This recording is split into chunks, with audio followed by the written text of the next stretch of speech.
குருவடிகளே சரணம். Hello friends and viewers, எல்லாருக்கும் வணக்கம். 14 சித்தர்கள் பாடல் வரிசையில் பட்டினத்தார் அவர்களுடைய பாடல்களும் அதற்கான விளக்கமும் பார்த்துட்டு இருக்கோம். இப்போ நம்ம பார்க்க போற பாடல் மதுரை என்னும் திருத்தலத்தில் பாடிய பாடல். விடப்படுமோ இப்பிரபஞ்ச வாழ்க்கையை விட்டு மனம் திடப்படுமோ நின் அருள் இன்றியே தினமே அலைய கடப்படுமோ அற்பர் வாயிலில் சென்று கண்ணீர் ததும்பி படப்படுமோ சொக்கநாதா சௌந்தர பாண்டியனே. இதுதாங்க இந்த பாடல். பிரபஞ்சம் அப்படின்னா உலகம், திடப்படுமோ அப்படின்னா உறுதிப்படுமோ, அற்பர் அப்படின்னா கீழ் மக்கள், கண்ணீர் ததும்பி அப்படின்னா கண்ணீர் ஒழுக அப்படின்னு அர்த்தம். சோ இந்த பாட்டோட பொருள் என்ன அப்படின்னா, மதுரையில் கோயில் கொண்டுள்ள சொக்கநாதனே, பாண்டிய அரசு கட்டில் ஏறி ஆட்சி செய்த சௌந்தர பாண்டியனே, உன் அருள் இல்லாமல் இவ்வுலகத்தில் சிற்றின்ப வாழ்க்கையை கைவிட முடியுமோ? அவ்வாறு ஒருவேளை கைவிட்டாலும் துறவு வாழ்க்கையில் உறுதியாக நிற்க இயலுமோ?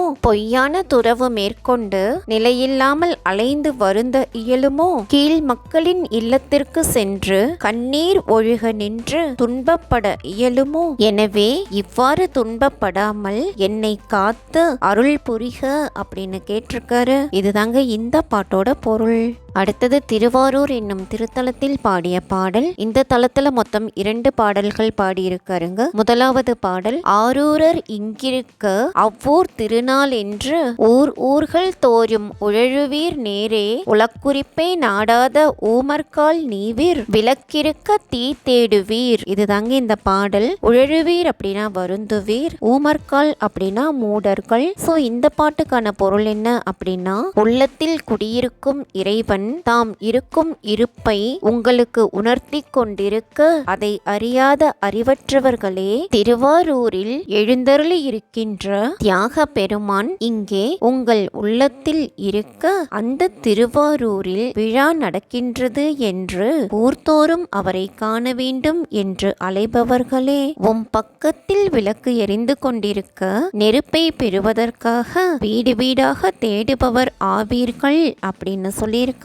இதுதாங்க இந்த பாட்டோட பொருள். அடுத்தது பாடல் 2, எருவாய்க்கு 2 விரல் மேல் ஏர் உண்டு இருக்கும் கருவாய்க்கோ கண் கலக்கப்பட்டாய் திருவாரூர் தேரோடும் வீதியிலே செத்து கிடக்கின்றாய் நீரோடும் தாரைக்கே நீ. இதுதாங்க இந்த பாடல். எருவாய் அப்படின்னா மலவாய், தாரை அப்படின்னா நீர். சோ இந்த பாட்டுக்கு என்ன பொருள் அப்படின்னா, இளமை பொருந்தியவனே, நீதான் மலம் கழிக்கின்ற குழிக்கு 2 விரல் கிடை மேலே உள்ள கரு உயிர்ப்பதற்கு உரிய அருவருப்பான துவாரத்திற்காகவோ கண் கலங்கி இவ்வாறு பெருங்கலக்கம் கொண்டாய் திருவாரூரில் கோவில் கொண்டிருக்கும் தியாக பெருமான் ஏறும் தேரோடுகின்ற திருவை அடைந்தும் நீர் வெளிப்பட்டு ஓடுகின்ற குழியின் பொருட்டு இவ்வாறு இறந்து கிடக்கின்றாய் அப்படின்னு பெண் ஒருத்தி மீது கொண்ட காதலால் இறந்து கிடக்கும் ஒருவனை நோக்கி பட்டினத்தார் இந்த மாதிரி பாடியிருக்காரு. இதுதாங்க இந்த பாட்டோட பொருள்.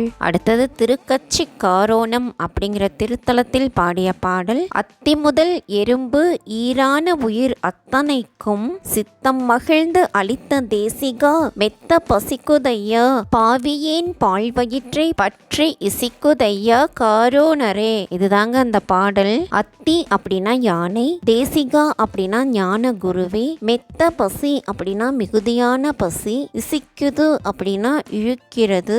சோ இந்த பாட்டுக்கான பொருள் என்ன அப்படின்னா, காஞ்சியில் உள்ள காரோணத்தில் வீற்றிருக்கும் இறைவனே, யானை முதல் எறும்பு வரை உள்ள உயிர்கள் அனைத்திற்கும் திருவுள்ளம் மகிழ்ந்து உணவளித்து பாதுகாக்கின்ற என் ஞான குருவே, எனக்கு மிகவும் பசிக்கின்றது, பாவியான என் சிறிய வயிற்றை பற்றி இழுக்கின்றது, அருள் புரிவாயாக அப்படின்னு கேட்டிருக்காரு. இதுதாங்க இந்த பாட்டோட பொருள். என்ன ஃப்ரெண்ட்ஸ், பாடல்களும் விளக்கமும் உங்களுக்கும் தெளிவா புரிஞ்சிருக்கும்னு நினைக்கிறேன். மீண்டும் திரு இருப்பையூர், திருவையாறு, திரு ஏகம்பம், திரு குற்றாலம் ஆகிய தலங்களில் பாடிய பாடல்கள் மற்றும் அதற்கான விளக்கம் பற்றின வீடியோல சந்திக்கலாம். தேங்க்யூ.